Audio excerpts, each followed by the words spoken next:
véritable préoccupation dans un pays où 60% de la population est âgée de 18 à 35 ans. En novembre dernier, 90 jeunes sélectionnés après un appel de candidature ont participé à l'événement que vous organisiez, temps d'échange entre entrepreneurs en devenir ou débutants.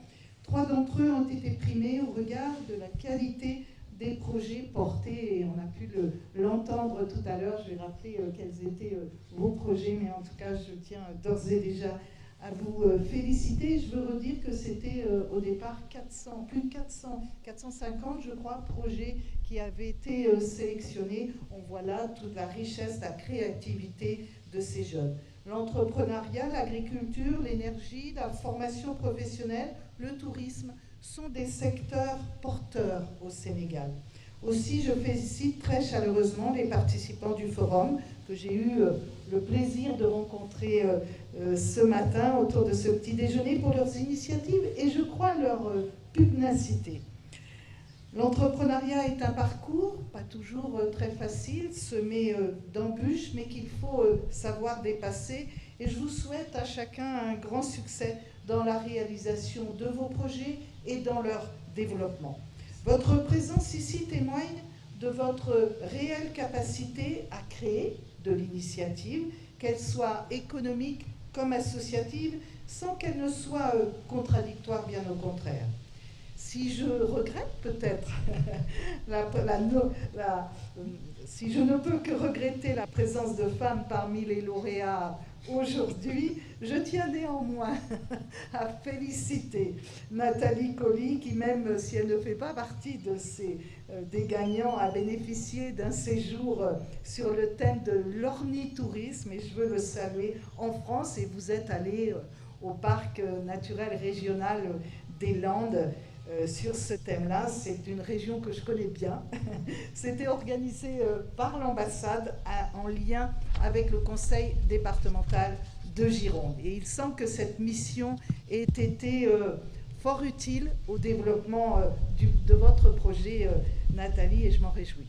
On va maintenant évoquer ceux qui ont retenu l'attention du jury pour la pertinence et la viabilité de vos projets. Je veux d'abord féliciter très sincèrement M.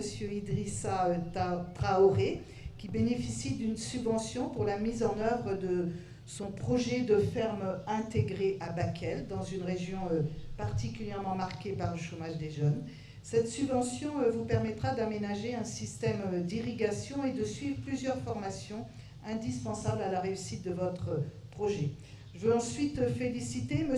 Tierno Souleymane Agne, qui a mis en place un espace de travail équipé à Dakar, destiné aux jeunes entreprises, aux micro-entreprises, aux porteurs de projets innovants des secteurs agricoles et de l'économie sociale et solidaire. M.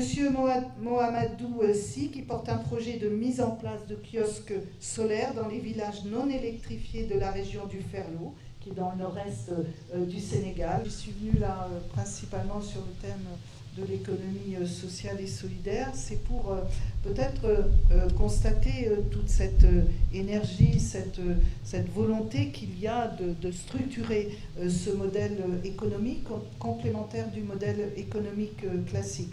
On a pu avancer en France en structurant par une loi, en travaillant sur l'accompagnement, sur les financements. Et c'est vrai que je le disais hier soir à l'occasion d'une rencontre que nous avions avec Make Sense notamment et Ayam. On peut travailler ensemble à la mise en place, mais je sais que vous avez des projets en ce sens, monsieur le directeur, mais parce que on voit bien le développement et la potentialité du développement de ce modèle économique, et on doit sans doute avoir plus de liens, plus de coopération pour encourager, pour structurer, pour apporter des réponses. On a bien vu déjà les interrogations qu'il pouvait y avoir, et c'est sans doute par des rencontres comme ce forum jeunesse initié par l'ambassade et puis tous ses partenaires, eh bien nous pouvons mieux travailler ensemble, mieux coopérer dans l'intérêt des populations, je dirais, des Sénégalais, des Sénégalaises, parce qu'on le voit à travers les projets des jeunes entrepreneurs qui répondent à des besoins ils répondent en fait à des besoins qui ne sont pas couverts. Et c'est ça l'essentiel aussi de ce qu'est l'économie sociale et solidaire, c'est